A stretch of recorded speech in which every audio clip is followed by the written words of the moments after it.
Hemos estado estudiando los días miércoles. El libro de Génesis. Hemos estado viendo el libro de Génesis. ¿Cuántos lo han estado disfrutando? Sí, yo les digo que para mí he estado aprendiendo cosas que no sabía antes. De verdad, ha sido muy bueno para mí el estar estudiando este libro que es el principio, lo que es el principio de la historia de Dios y su pueblo. Y hoy nos toca seguir en el capítulo 15, entonces pueden ir buscando ahí Génesis capítulo 15. Mientras lo hacen, mientras están buscando ahí, vamos a hacer un resumen rapidito para los que quizás no han estado, para los que perdieron el último episodio. ¿Cuántos se duermen cuando están viendo la serie? Nomás soy yo. De repente, literal, nomás en el principio del episodio yo me duermo y me pierdo todo. Entonces, yo dependo de esa parte del principio del episodio cuando dicen en episodios previos. Y ahí muestra todas las escenas claves. Entonces, un resumen rapidito para los que se duermen durante la serie. Sabemos que en el principio Dios creó todo el universo, ¿verdad? Creó la humanidad en perfección para vivir en relación con Él para siempre, pero la humanidad en corto falló. Pero Dios puso en acción su plan de redención desde el principio. Ya, ¿se acuerdan? En Génesis 3:15, Dios promete a Adán y Eva la promesa de un Salvador, de un Mesías, era la promesa de Jesús. Hizo ese pacto con ellos de alguien que vendría a aplastar la cabeza de Satanás. Es la promesa de Jesús. Pero vemos cómo sigue el mundo infectado por el pecado, a tal punto que Dios destruye todo con un diluvio. Nos acordamos, estábamos en la historia de Noé, el único que halló gracia delante de Dios. Dios lo salvó a él y a su familia, fueron encerrados en la gracia de Dios, salvados de la destrucción. Entonces ese simiente de la promesa de Dios siguió siendo guardado. Hablamos de los hijos de Noé, como ellos siguen multiplicándose, pero Dios derrumbe su orgullo en la torre de Babel, ¿se acuerdan?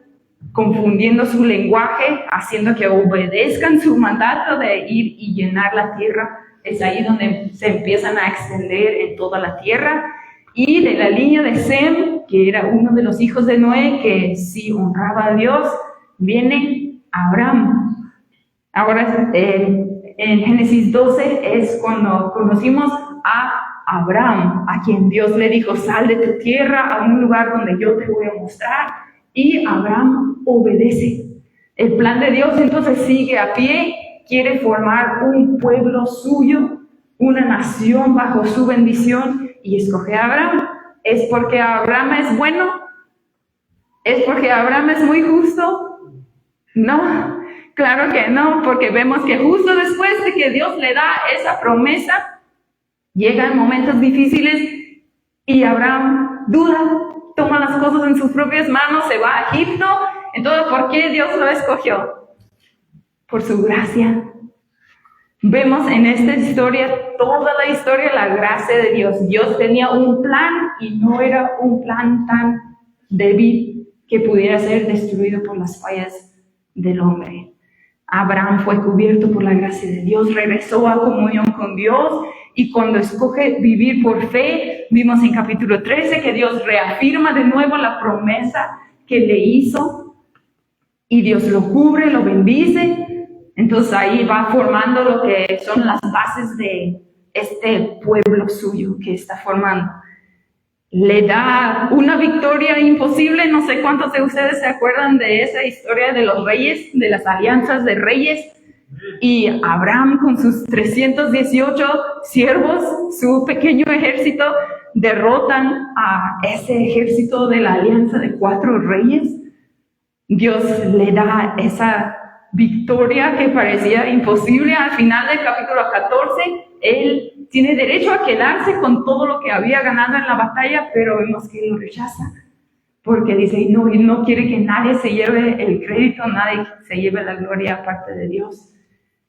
Y entonces nos quedamos en capítulo 15, donde ahora estamos con estas hermosas palabras de parte de Dios, que le dice en Génesis 15, versículo 1, ¿sí estamos ahí? Bien, dice, no temas, Abraham, yo soy tu escudo, tu muy grande recompensa. Entonces ahí es donde entramos en la historia. Después de que Abraham rechazó esa recompensa material, Dios le reafirma de nuevo, oh, pero sí tendrás recompensa, Abraham, no temas. Y yo quiero entrar en esta parte preguntándonos, ¿por qué Dios le dice no temas? Probablemente porque él tenía temor. En ese momento vemos otra vez que Dios no lo escogió por ser perfecto, porque acaba Dios de darle una victoria muy grande. Pero otra vez lo encontramos en un momento en que tiene temor en su corazón. Dios le dice, no temas, Abraham. Abraham tenía tierra, tenía gente, tenía posesiones, tenía quizás todo lo que se puede decir que él necesitaba, pero faltaba algo. Y ese algo es lo que le causaba este temor, esta duda en el corazón, le causaba quizás dudar las promesas de Dios. ¿Qué le dice a Dios en versículo 2? Vamos a leer. Dice, Abraham le respondió, Señor y Dios, ¿qué me puedes dar si aún sigo sin tener hijos? Y el heredero de mis bienes será Eliezer de Damasco. Como no me has dado ningún hijo, mi herencia la recibirá uno de mis criados. Aquí encontramos a Abraham diciendo, Dios, falta algo. Sé que eres Dios, sé que tú eres quien me ha protegido, sé que me seguirás bendiciendo, pero ¿qué me podrías dar para compensar lo que no me has dado? Sé que me diste esas promesas antes, pero ya estoy viejo. Se estima que estaba probablemente como alrededor de 80 años en este tiempo, 80 y tantos. El tiempo se está yendo. Tú me dijiste que iba a tener una descendencia, pero todavía no veo nada. Tú dijiste que darías esta tierra a mi descendencia, pero ya estoy viejo y no veo cómo lo harás para cumplir esta promesa. ¿Cuántos se han sentido así? Eso es la condición humana. Aunque hayamos visto la mano de Dios, aunque hayamos visto la fidelidad de Dios una y otra vez, dudamos. Llega el temor a nuestros corazones del futuro, quizás porque nuestros ojos no pueden ver cómo será posible, cómo Dios moverá las cosas en estas circunstancias como para poder cumplir su promesa que había hecho. Pero Dios es tan bueno que una vez más aquí muestra su gracia. Le dice a Abraham en versículo 5, le dice, no, ese hombre no será tu heredero será tu propio hijo. Y luego el Señor lo llevó afuera y le dijo, mira hacia el cielo y cuenta las estrellas, a ver si puedes. Le dice, ándale, cuéntalas, a ver si puedes. Así de numerosa será tu descendencia. Dios ahí le estaba diciendo, ¿a poco tartamudeé? No me escuchaste. Te lo repito de nuevo, tendrás un hijo y así de incontable será tu descendencia. No lo podrás contar. Mira arriba. Lo llevó afuera para que realmente viera con sus ojos algo que él tangiblemente pudiera ver. Le dice, eso es lo que te prometí y eso es lo que haré. Y miren, en versículo 6, ante esa respuesta de Dios, ¿qué dice? Dice, Abraham creyó al Señor y el Señor se lo contó como justicia.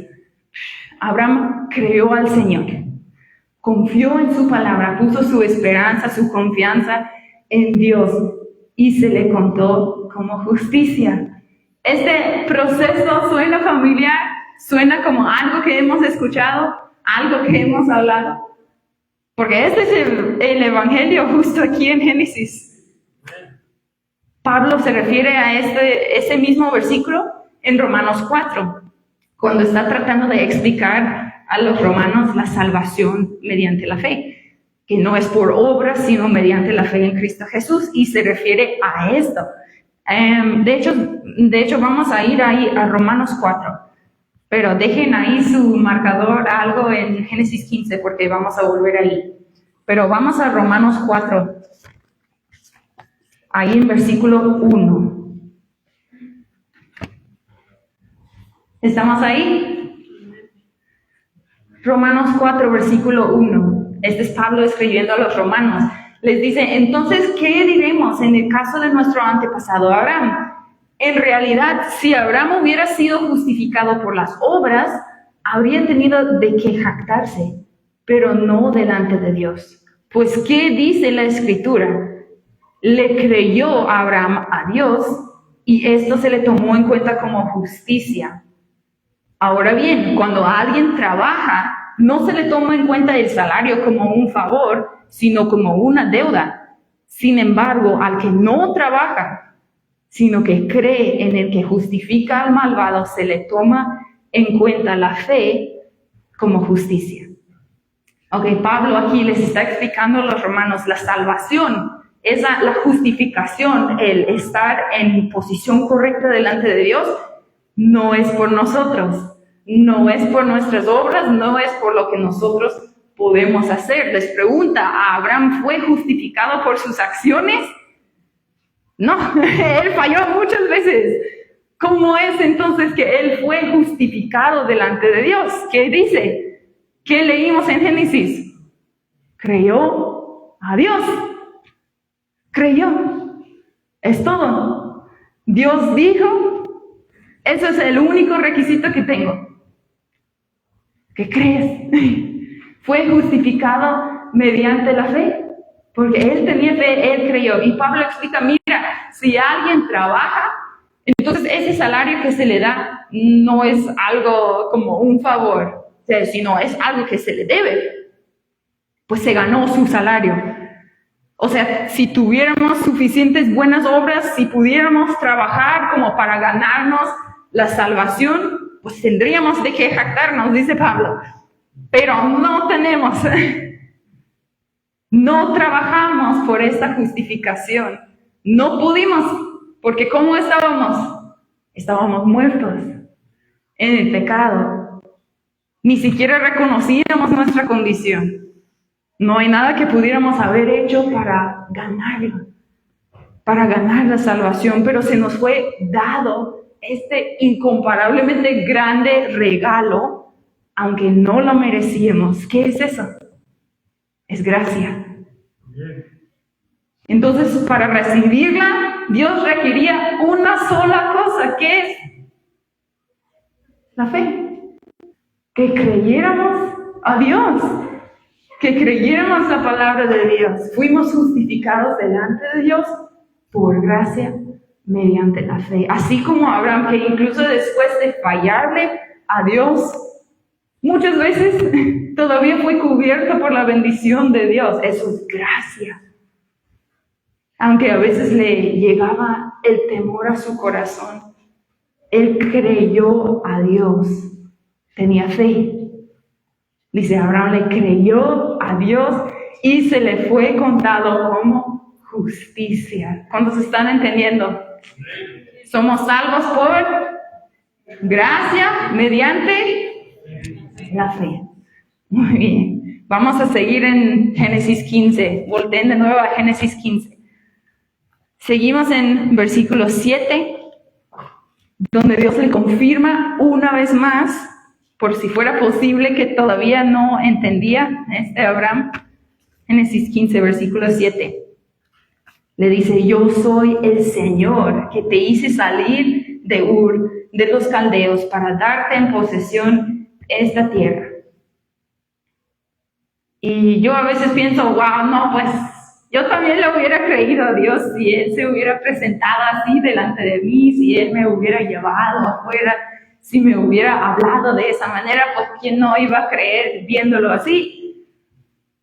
Pero ahí pues vemos que Abraham realmente es igual a nosotros, que aunque vemos con nuestros propios ojos y experimentemos, otra vez nos entra la duda, así como decía, es la condición humana, porque ¿cuánto tiempo le dura esa gran fe que tenía Abraham?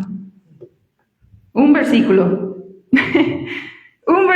vemos en versículo 8, que dice Abraham a Dios, Señor y Dios, ¿cómo sabré? Literalmente estaba conversando con Dios mismo e incluso así Él vuelve a preguntar, pero ¿cómo voy a saber? Así que no te preocupes tanto si te cuesta un poco esa fe. Nosotros que no podemos ver a Dios así, eso es algo que todos nosotros traemos. Pero nos dice que sí creyó, pero le costaba. O sea, eso es otra vez una de esas situaciones como hace unos meses vivimos en el libro de Marcos, del padre que quería que Jesús sanara a su hijo, le dijo, sí creo, pero ayuda mi incredulidad. Podemos decidir en nuestros corazones, yo le creo a Dios, pero sé que todavía voy a fallar, sé que todavía me va a entrar el temor, todavía me va a entrar la incredulidad. Pero le decimos a Dios, ayuda mi incredulidad. Yo le creo a Dios. Pero entonces, en este momento, vemos otra vez a Abraham, le vuelve a preguntar a Dios, ¿cómo puedo estar seguro? ¿Será que realmente sí te escuché a ti bien? Quizás estabas hablando metafóricamente. Quizás solo estaba muy emocionado. Le dice Dios, ok, ¿quieres estar seguro? Vamos a leer lo que dice aquí en versículo 9-10. Dice, el Señor le respondió, tráeme una ternera, una cabra y un carnero, todos ellos de 3 años, y también una tórtola y un pichón de paloma. Y Abraham llevó todos estos animales, los partió a la mitad y puso una mitad frente a la otra, pero a las aves no las partió. A ver, ¿hizo qué cosa? Trajo todos los animales, dice que los cortó a la mitad. Aquí para nosotros se nos empieza a poner un poco raro. Pero miren, yo quiero de verdad que recuerden esto. Entonces voy a traer aquí mis animales. Mis corderitos. No se preocupen, no se lastima ningún unicornio en esta ilustración. Dice que Abraham fue y trajo todos estos animales que Dios le pidió y los cortó a la mitad y los puso así en 2 filas. El mono. Los puso en 2 filas así y hizo como una pequeña zanja en medio. Y lo que hacían era que estas mitades de los animales, así de cada lado, su sangre caía en la zanja que se formó en medio.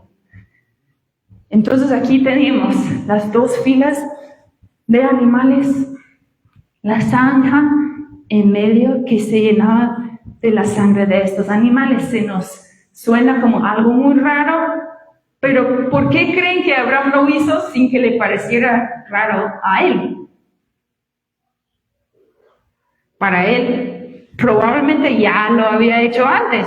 Era algo muy normal que en esa cultura se hacía. Por eso cuando Dios le dijo, ve, trae esos animales, él ya sabía qué tenía que hacer. Los trajo, los cortó, los puso, los acomodó, hizo la zanja y todo. Porque él sabe de qué se trataba esto. Es un pacto de sangre. Acuérdense que en ese tiempo era antes de tener como literatura, era antes de que tenían lenguaje escrito. Entonces, cuando iban a hacer un contrato, un pacto o una promesa, lo hacían simbólicamente. Y esto era una de las maneras que acostumbraban a hacerlo. Este era uno de los pactos más fuertes, como más, en ese tiempo se puede decir como legalmente fuertes, que no se podía romper, el pacto de sangre. Y se hacía un pacto así, por ejemplo, cuando iba a haber un matrimonio entre dos personas de diferentes tribus. Entonces, voy a pedir unos ayudantes, porque sí quiero que se acuerden de esto. Digamos que yo me enamoro de un hombre de otra tribu, un hombre muy exótico. Yo me enamoro de este hombre. Y nos vamos a casar. Entonces somos de diferentes tribus. Yo vengo de una tribu muy, muy lejana. Pero nos enamoramos, nos vamos a casar. Ok, entonces, ¿qué se hacía en ese tiempo? Entonces, su padre y mi padre, porque este era un asunto como familiar. Realmente no solo se trataba de lo que yo tenía que ofrecer, sino todo lo que mi familia tenía estaba en balance aquí. Entonces, necesito el padre de mi amado esposo. Hermano Bertín, ¿nos podrá ayudar? El padre de él y mi padre, hermano Israel, ¿nos puede ayudar? Aquí póngase con su hijo. Entonces, esto es lo que hacían. El padre de él y mi padre, cada quien traía sus animales, los cortaban, los ponían, y como toda esa sangre corría en medio, lo que hacían después es que ellos dos, ven, amado prometido, ellos dos pasaban uno por esta zanja de sangre. Los padres pasaban uno después del otro, y cuando salían decían en voz alta que si no se cumplen los términos de este pacto, que pase a nosotros lo que a estos animales fue hecho.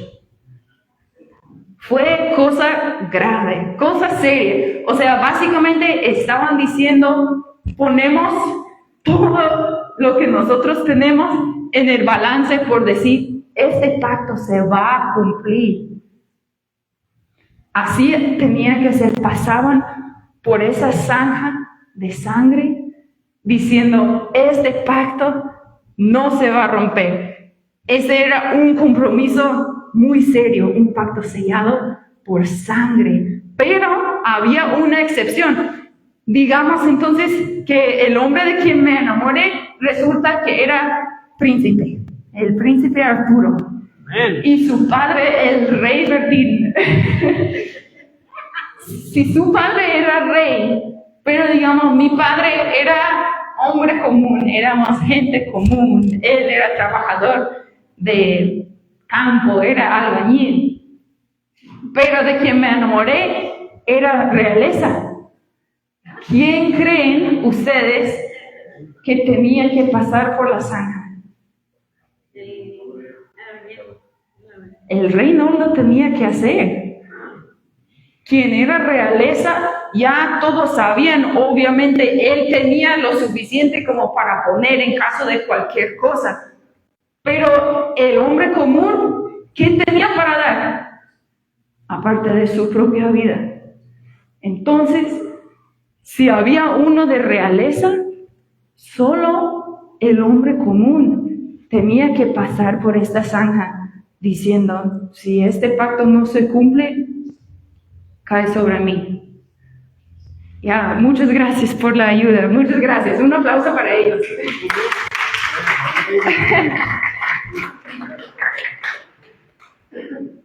Miren, entonces cuando Dios le dice a Abraham, trae los animales, Él ya sabe qué hacer, ya acomoda todo. Ok, vamos a hacer un pacto de sangre, porque yo pregunté cómo voy a saber que es cierto.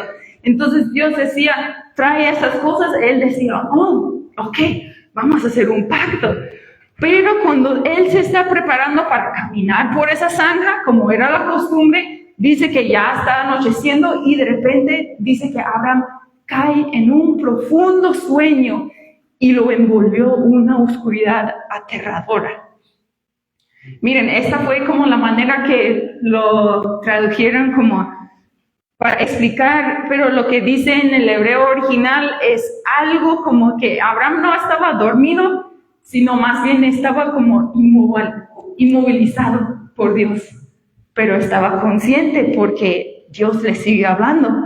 Entonces sabemos que él sigue viendo y escuchando, pero queda inmovilizado por Dios.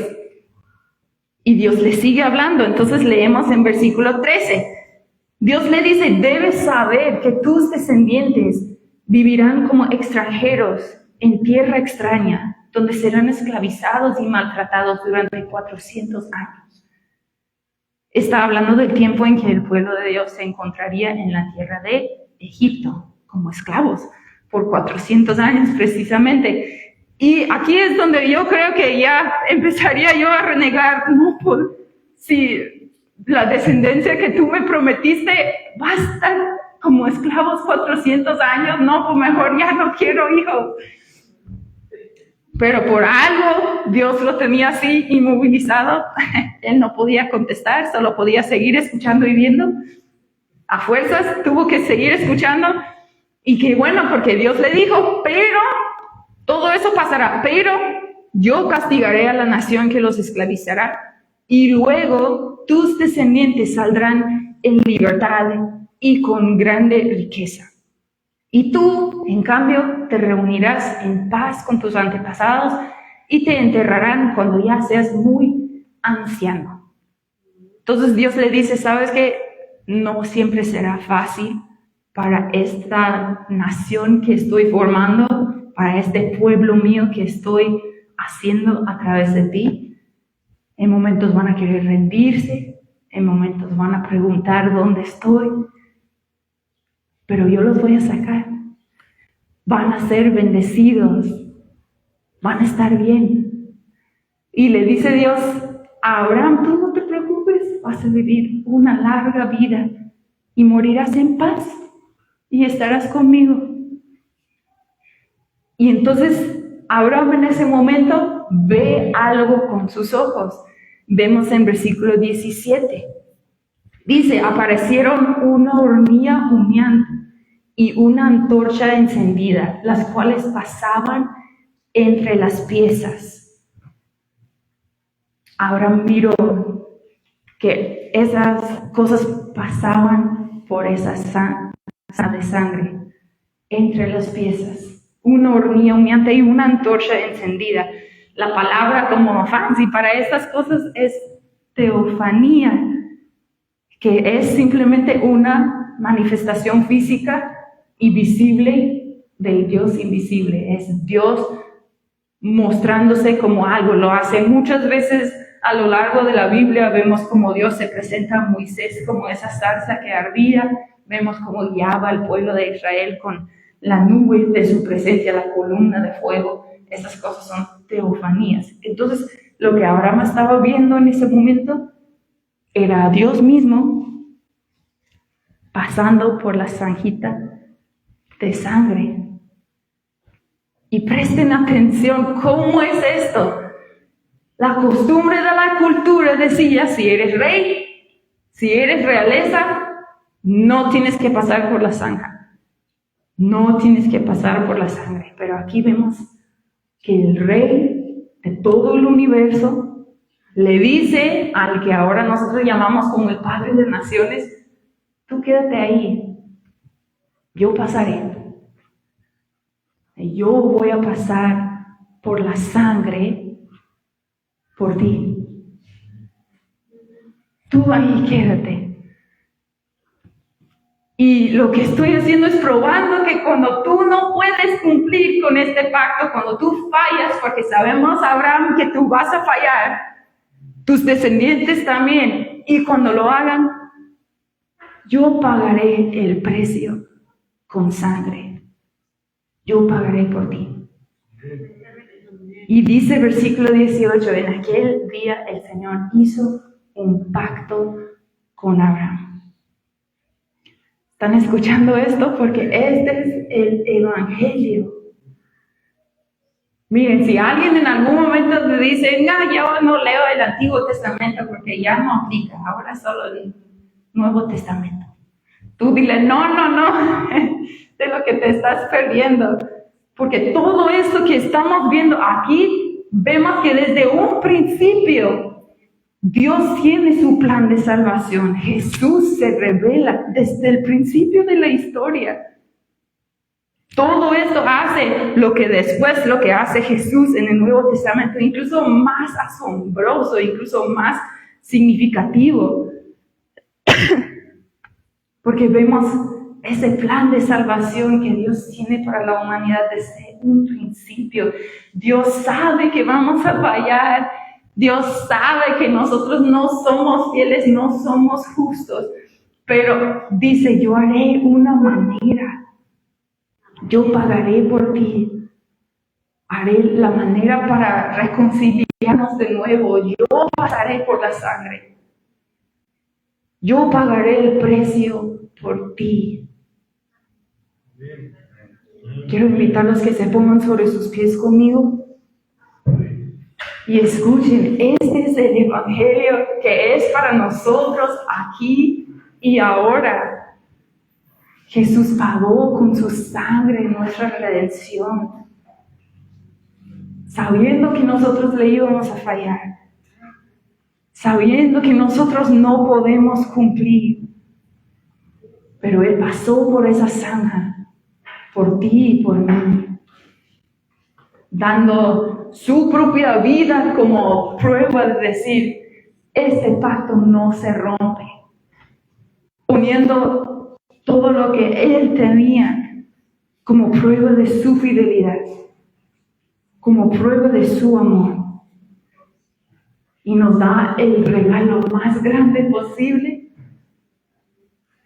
el regalo de la salvación, el regalo de ser justificados delante de Dios, algo que jamás podríamos nosotros merecer o ganar. Es por su gracia, es solo por su gracia. Y solo requiere una cosa de nosotros, ¿qué es? Que creamos. Así como Abraham creyó a Dios y se le fue contado como justicia, nosotros somos salvos así de la misma manera por su gracia, algo que nosotros no podíamos hacer, que nosotros estábamos allí en la oscuridad, inmovilizados, pero Dios pasó por la zanja. Nosotros estábamos muertos en nuestros pecados, sin poder para cambiar, pero Dios nos dio vida con Cristo. Somos salvos por su gracia mediante la fe, y así podemos ser hijos, hijas de Dios, podemos ser reconciliados con Él para siempre. Y solo una cosa requiere: que le creamos. Y ahora no estoy hablando de que creamos en Él. Saben, hasta el diablo cree, hasta los demonios creen en Jesús. No dice que Abraham creyó en Dios, sino dice, le creó a Dios. Le creó a Dios. Recibió todo lo que Dios le estaba diciendo, recibió la palabra, las promesas, y dijo, yo te creo. Con esa fe, es lo único que Dios requiere de nosotros. Todo lo demás viene nomás por su gracia. Porque no hay nada que nosotros pudiéramos hacer, no hay ninguna obra que nosotros pudiéramos presentar y decir, con eso me lo gano. Es solo por su gracia que nosotros podemos ser salvos. Y damos gracias a Dios porque Él pagó el precio con su sangre. Padre, te damos gracias en esta tarde. Gracias, Jesús, por lo que tú hiciste por nosotros. Gracias, Jesús, que incluso sabiendo que nosotros te íbamos a fallar, incluso viendo como una y otra vez volvimos a desconfiar, incluso sabiendo que nosotros no podíamos cumplir, tú siempre